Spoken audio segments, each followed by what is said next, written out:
Hey guys, Nicholas Pochuelo here, back to another video, and today I wanted to do something a little bit more different about something that is really awesome. Today I want to talk about a movie that is just so really good, a movie that I absolutely really love, a movie that I can actually personally relate to, a movie that I absolutely love watching over and over again, a movie that is just so well written and well directed by Kevin Smith, one of my favorite directors and favorite independent directors ever. And basically, yeah, a film that is just so really good that I absolutely really want to talk about it, and that movie is none other than Clerks. Now, for those of you who do not know what Clerks is, it's basically about a guy by the name of Dante who has to work on his day off and has everything planned, but was called to work on his day off to work at a quick stop, working at a convenience store. And along the way, he also has his friend Randall Graves, played by Jeff Anderson. And basically, these guys both agrees that they're too smart for their job, but are too fucking stupid to basically do anything about it. Like, for example, if they don't really like their job too much, then why couldn't they just basically like still continue to graduate college and still continue to learn in college and all that? Basically, yeah. This movie was made for the Generation X, aka this movie was made for the young adults. This movie was absolutely relatable. I relate to this movie. I love this movie. And I absolutely really enjoyed this movie than any other indie type film that I've seen before. This movie is just a unique product ahead of its time. Released throughout the 90s and made for the Generation X. This movie was absolutely wonderful. And basically, yeah. One of my favorite characters that I absolutely like in Clerks was none other than Dante himself, Dante Hicks. Dante is one of the most relatable characters I've seen. He's the guy that goes by the books for his job, despite not really liking his job too much, but he still goes by the book, and he makes sure to get everything right for the store. And he also keeps his emotions in check, and for the most part, he does seem to succeed, despite that he gets mad several times, and well, he also has to cover up Randall's shit when Randall would basically fuck up for the store, and basically just, yeah, he has to cover up his shit when in reality it's Randall's fault, and Randall would let Dante take the blame for it, which is just pretty sad. And Dante is just one of the most fictional characters that I've seen getting some things that he did not deserve over and over again. Here's a scene with both Dante and Randall. I thought this place was supposed to be open at 11 o'clock. It's 11:20. I've already called his house twice. I'm sure he'll be here soon. Hey, it's not like it's a demanding job over there. I'd like to get paid to sit on my ass and watch TV. I walked in there the other day, that son of a bitch was sleeping. I'm sure he wasn't sleeping. Are you calling me a liar? Are you calling me a liar? No, he's probably just resting his eyes. What the hell is that, resting his eyes? What, like he's some air traffic controller? Actually, that's his night job. Wise ass too, huh? Go ahead, keep cracking wise. That's why you're jockeying to register in some fucking local convenience store instead of working on a steady job. Look, I've got no time to bullshit around here. Wait for that son of a bitch. Make sure he gets that. The number is 812. My name's Winoski. And I wanted a movie tonight. Well, if you'll just tell me the title of the movie, I'm sure he'll hold it for you. Don't hurt yourself, buddy. I'll go to Big Choice Video instead. You forgot your keys. What the hell are you doing here? I thought you were playing hockey at one. The boss called. Arthur fell ill. Why the shutters closed? Someone jammed gum in the locks. Bunch of savages in this town. That's what I said. Shit, if I had known you were here, I'd have come even later. It smells like shoe polish. Go open the store.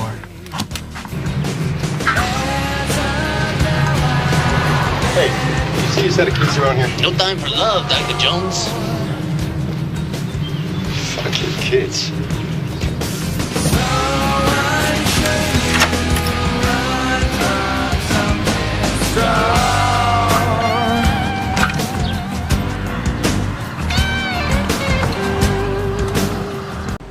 You see that? Now that's basically the main difference between Dante and Randall. Where Dante is basically the going on by the books guy, and Randall is just basically a slacker, and he does not really take shit from anyone. And basically he's his own man, and basically would talk back to customers or probably charge them with late fees, even though that it's kind of his own fault for being late, for not opening the video store on time, and most of those customers have to wait. Plus, if you want more clips about Randall being an asshole, here are some more clips of Randall being an asshole.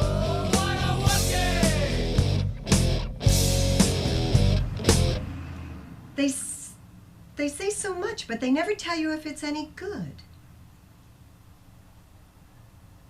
Are either one of these any good? Sir? What? Are either one of these any good? I don't watch movies. Well, have you heard anything about either one of them? I find it's best to stay out of other people's affairs. You mean you haven't heard anybody say anything about either one of these? Nope.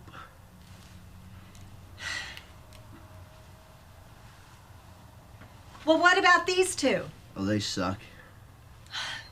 These are the same two movies? You weren't paying any attention. No, I wasn't. I don't think your manager would appreciate I don't it. appreciate your ruse, ma'am. I beg your pardon? Your ruse, your cunning attempt to trick me. I was only pointing out that you weren't paying any attention to what I was saying. And I hope it feels good. You hope what feels good? I hope it feels so good to be right. There's nothing more exhilarating than pointing out the shortcomings of others, is there? Well, this is the last time I rent here. You'll be missed. Screw you! Hey, you're not allowed to rent here anymore. Although, there are some really good moments where Randall can actually be a really supportive friend to Dante. Despite their differences, they both still remain friends, and basically, yeah, despite that, Dante has to cover up his shit, meanwhile that he never really covered up his own I'm getting myself into that too much, but anyway, yeah, they're both still friends despite their differences, with Dante just being the going on by the books guy, and Randall being more of a Dun dun dun salsa shark. We're gonna need a bigger boat. Man goes into cage, cage goes into salsa. Shark's into salsa. Our shark. Oh, what? What's with you, man? You haven't said anything for like 20 minutes. What the hell's your problem? This life. This life? Why do I have this life? Have some chips, you'll feel better. I'm stuck in this pit, working for less than slave wages, working on my day off. The goddamn steel shutters are closed. I deal with every backward-ass fuck on the planet. I smell like shoe polish. My ex-girlfriend is catatonic after fucking a dead guy, and my present girlfriend has sucked 36 dicks. 37. My life's in the shitter right now, and if you don't mind, I'd like to stew a bit. You open? Yeah. That's all bullshit, man. You know what the real problem here is? I was born. You should shit or get off the pot. I should shit or get off the pot. Yeah, you should shit or get off the pot. What the hell are you talking about? I'm talking about this thing you have, this inability to improve your station in life. Fuck you. It's true, man. You sit there and blame life for dealing you a cruddy hand, never once accepting the responsibility for the way your situation is. What responsibility? Alright, if you hate this job and the people and the fact that you have to come in on your day off, then why don't you quit? Oh, like it's that easy. It is. You just up and quit. There's other jobs. They pay better money. You're bound to be qualified for at least one of them. So what's stopping you? Leave me alone. Oh, you're comfortable, right? This is a life of convenience for you, and any attempt to change it would shatter the pathetic microcosm you've fashioned for yourself. Oh, like your life's any better. Hey, I'm satisfied with my situation for now. You don't hear me complaining. You, on the other hand, have been bitching all day. Thank you. Why don't you go back to the video store, It's the same thing with Veronica. Oh, now leave her out of this. You date Veronica because it's convenient and she's low maintenance. But meanwhile, all you ever do is talk about Caitlin. You carry a torch for a girl you dated in high school. In high school, for God's sakes. You're 22. Leave me alone. If you want Caitlin, then talk to Veronica and be with Caitlin. If you want Veronica, then be with Veronica. But don't pine for one and fuck the other. Man, if you weren't such a fucking coward. Oh, if I wasn't such a fucking coward. You know, it must be so great to have this ability to simplify things the way you do. Am I right or what? You're wrong. Things happened today, alright? Things that probably ruined my chances with Caitlin. Oh, what, the dead guy? She'll get over fucking a dead guy. Shit, my mom's been fucking a dead guy for 30 years. I call him dead. Caitlin and I can't be together. It's impossible. Melodrama coming from you seems about as natural as an oral bowel movement. What? What do you want me to say? Yes, some of the things you're saying are true, but that's the way things are. They're not gonna change. Make them change. I can't, alright? Jesus, will you leave me alone? Yeah, despite Randall being a complete jerk and does not really give a shit about the customers and all that, he does still care for Dante at some parts, and basically he does try to be there as his friend, and you know, he tries to cheer him up, and basically, yeah, despite their differences, they're both still friends. And another thing is with Dante. While, like I said, Dante is the going on by the books guy, and he keeps his temper in check, and so far he's succeeded. And even though that he does keep his anger in check, he does get mad sometimes, but he does keep his temper in check so far, and he tries to put in a good attitude to the customers, even though that some customers kind of treat him very poorly, but he manages to succeed at moments, and for the most part, he does succeed.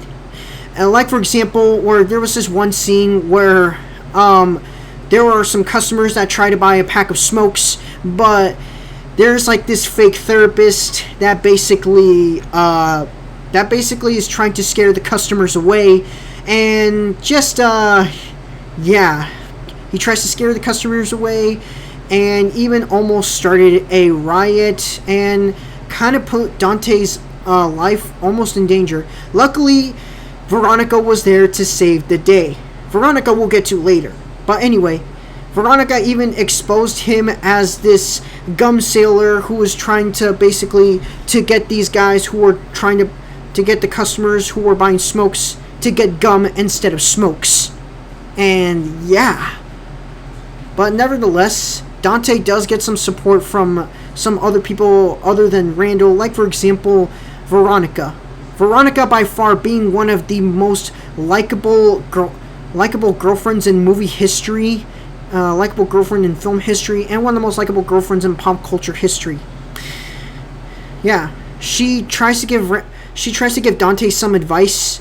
I forgot to say. He tries to give Dante some advice, and basically just yeah, and he and Dante had a very good relationship here and there, even though that Dante does get mad after, yeah. I'm not going to say it obviously because of community guidelines, but, you know.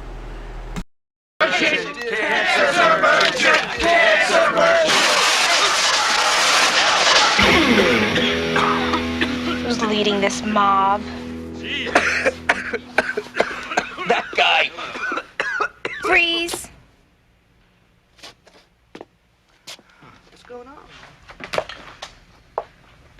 Let's see some credentials. Slowly.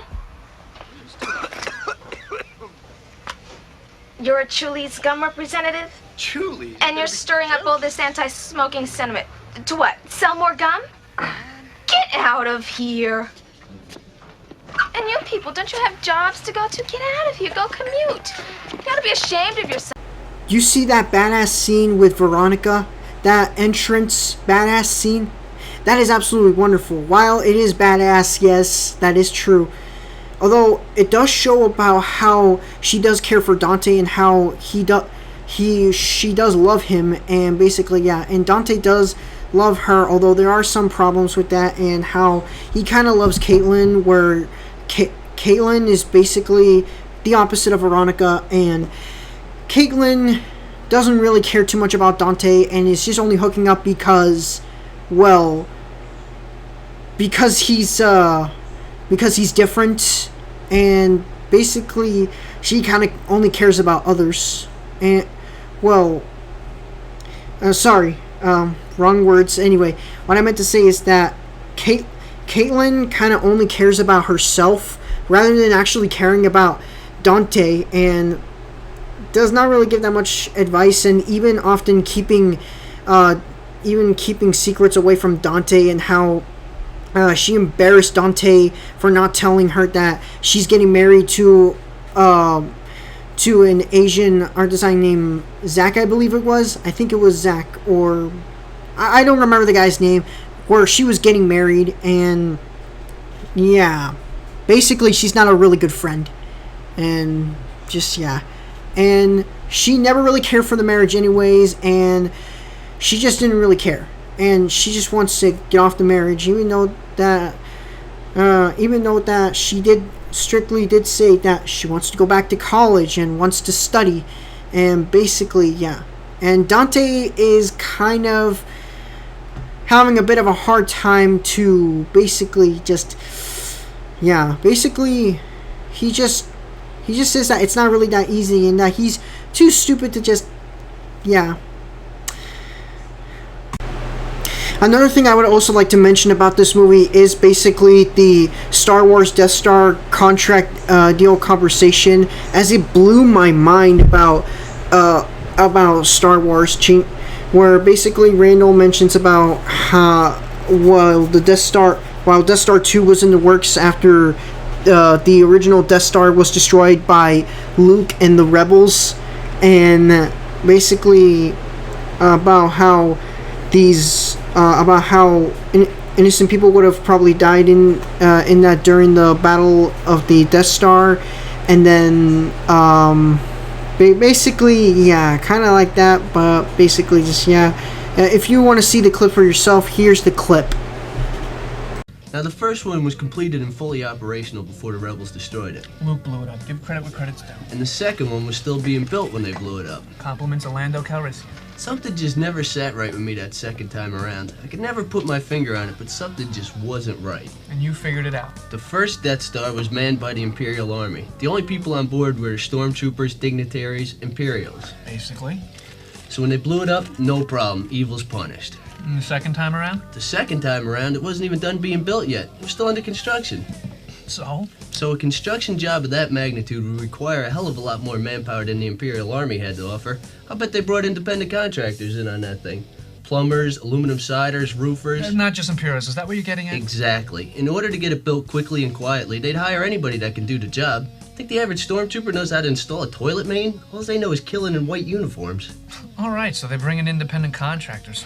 Why are you so upset at its destruction? All those innocent contractors brought in to do the job were killed. Casualties of a war they had nothing to do with. Alright, look. You're a roofer. Some juicy government contract comes your way. You got a wife and kids, the two-story in suburbia. This is a government contract, which means all sorts of benefits. Along come these left-wing militants and blast everything within a 3-mile radius with their lasers. You didn't ask for that. You have no personal politics. You're just trying. This is what brings the movie to life. The dialogue. The dialogue for this movie is just absolutely amazing. They did a really great job with the dialogue, and Kevin Smith overall does a really great job with it. Another thing what I also would like to add is talking about the director himself, Kevin Smith. This man had brought this movie to life. I mean, this man had basically gone to film school and has seen this indie film Slacker, and that movie proves that you don't need Death Stars or trying to make an end of the world type movie to make a great movie. So he decides to make an indie film of his own. He goes to film school, and basically it didn't really work out for him, and he got a refund from his film school, and he decided to use that to fund this movie. He also maxed out his credit cards to fund this movie, even selling his comic book collection to make this movie. Now that is something that is pretty awesome. And he uses the budget that he can to make this movie. Given the budget that he has been given to, he overall does a really great job with it. Especially now, for this film, this movie had got me into filmmaking in the first place. And because of how unique, how great the editing is, how great the cinematography is, and how well shot the movie is, and the dialogue for the movie is just pretty amazing, and the characters are likable, including the side characters Jay and Silent Bob. And they would go on to be very important to the VSQ universe, and basically just, yeah.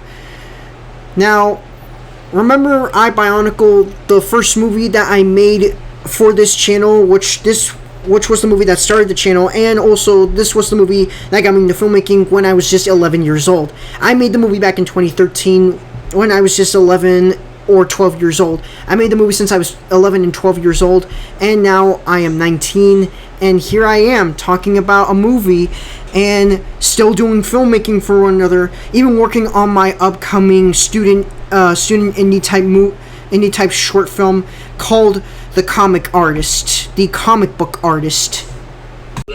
As a filmmaker, I often have to try to use any materials I could use at home. As a kid, I always wanted to buy more Lego sets so I can make sure I could get this scene done right or get this done right. But unfortunately, because of budget reasons, we couldn't get that. So I had to use any type of Lego set or any type of Lego bricks that I could use for my filmmaking skills. And basically, yeah. But I did a really amazing, but I am proud of my work. And I know it's not really my best work. Then again, I was 11 and 12 when I first started making that movie. But there is always room for improvements. I mean, yeah, there's always going to be room for improvements, and that's your first time going to try to work on that. I mean, you try to make sure to use what you can for a budget. And the things that I use for a camera are basically this old, hold on. I use this old camera for stop motion videos. Well, this is not the old camera. This is actually a new camera that I actually got here. The old one got really dented. The lens got dented and the flashing, it wasn't very good. The memory card was not very good as well, and we had to throw it away eventually. And basically, yeah. But we used that camera and another camera. What I also used for filmmaking for one of my other shorts, 2 shorts that I worked on, are basically this. I usually had an old camera like this when I made my original shorts called What If Movies Were Real, which was based on a Smosh video. And another thing is The Annoying Orange Meets Jeff Kennedy, which I named that apple after the famous Diary of a Wimpy Kid, Arthur Jeff Kennedy. Anyway, basically just, yeah. I don't know if I'm pronouncing that right. Then again, it's been a while since I read the book source, since I heard the author's name. And basically, yeah, this is the camera that I use to make those movies. And the software that I actually use to make those films are basically Windows Movie Makers. And take Kevin Smith, for example, on how he edited Clerks. He uses some type of other special editing type of video software, like how he used to make for his other film, Zack and Mary Make a Porno. And basically, just, yeah, that computer just looks really awesome. I mean, he used a video store to use it as an editing base to edit multiple parts of the movie, but he does a really great job with it anyway, and does what he could do with the budget, especially, yeah. I filmed myself just watching Iron Man 3, because yes, I was actually watching Iron Man 3 at that time, and I was watching it on DVD, and that was back before streaming, and basically, yeah. Anyway, yeah.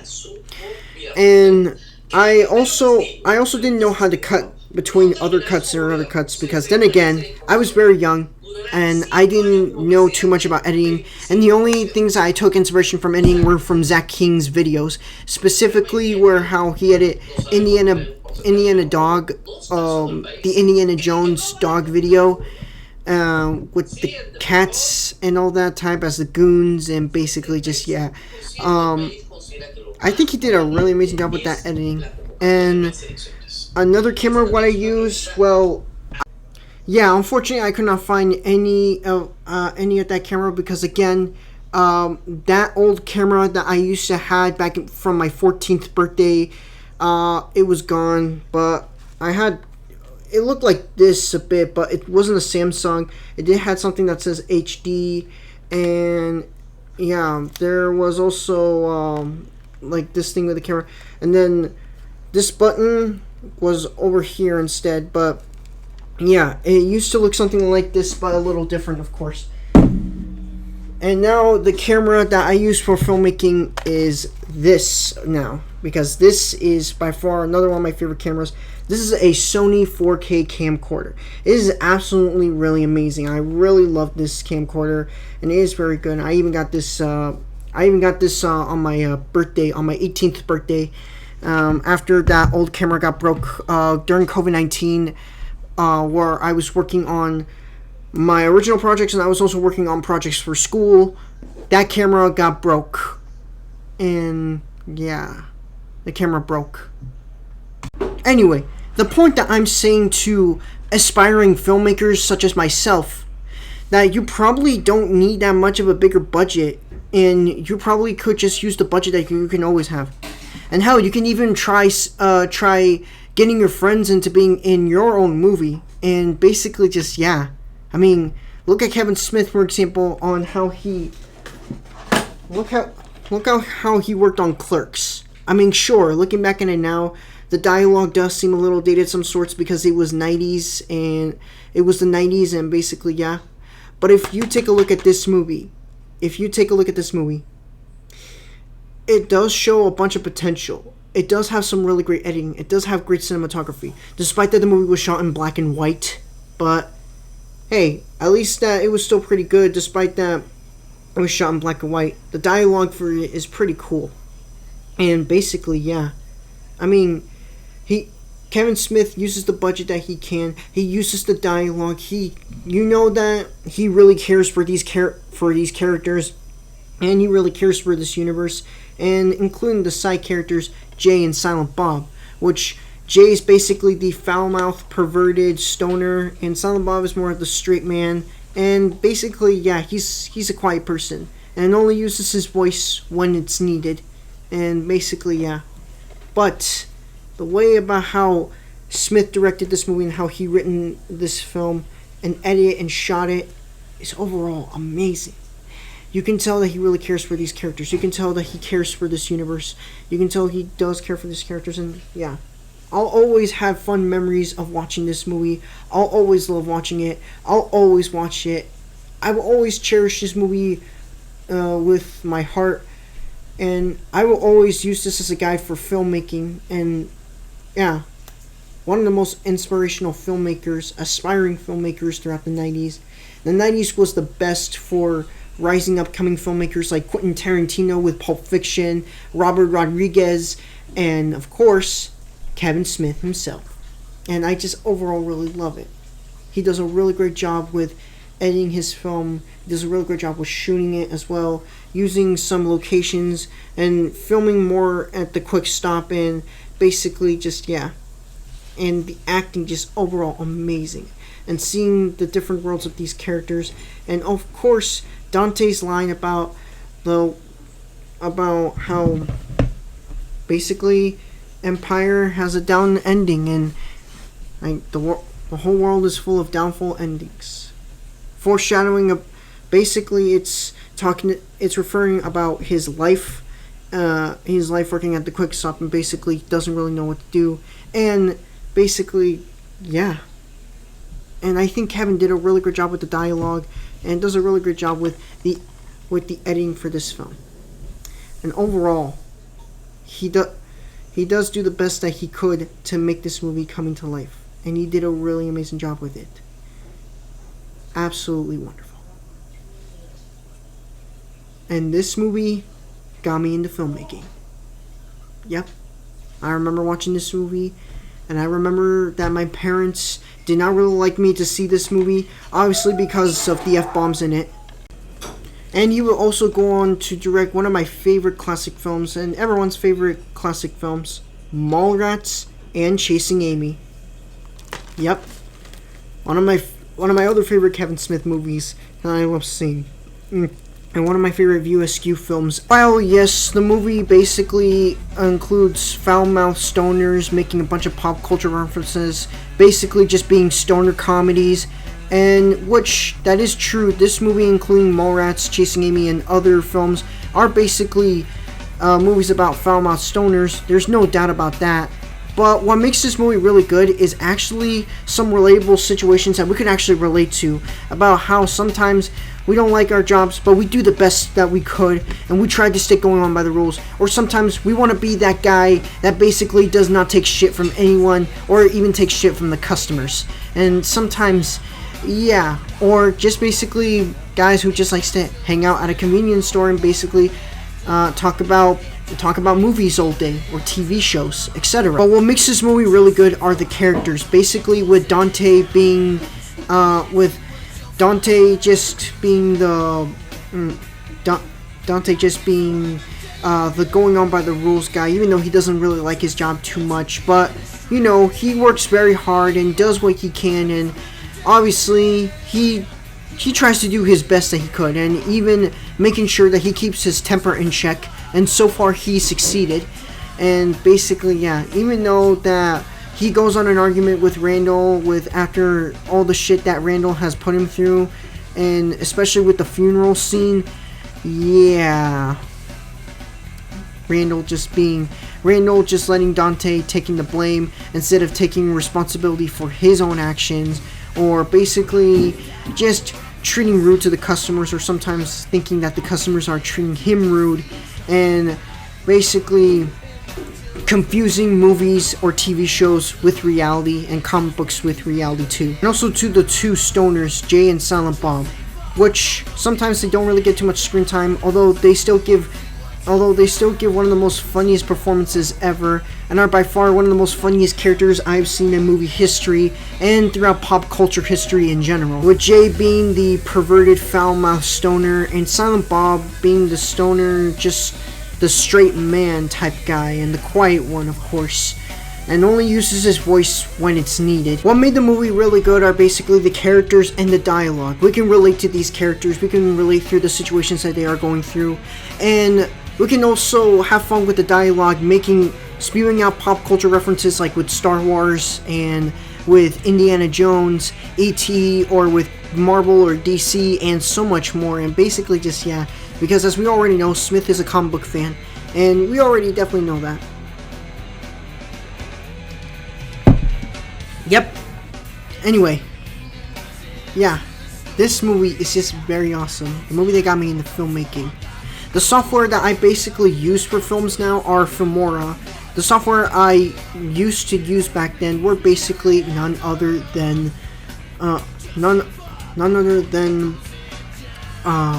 Windows Movie Maker, and basically just, yeah, something that definitely truly inspired me for filmmaking when I was in middle school and when I was in high school. And basically, yeah, wow, very awesome. That's all for today's video. I'm Nicholas Poquillo. Thank you for watching this Clerks video essay, and especially about letting me to talk more about some of my futures for filmmaking, some of my past experience from filmmaking when I first started making my films, and basically just, yeah, overall really amazing. And thank you guys so much, and I'll see you all in the next video. Peace out.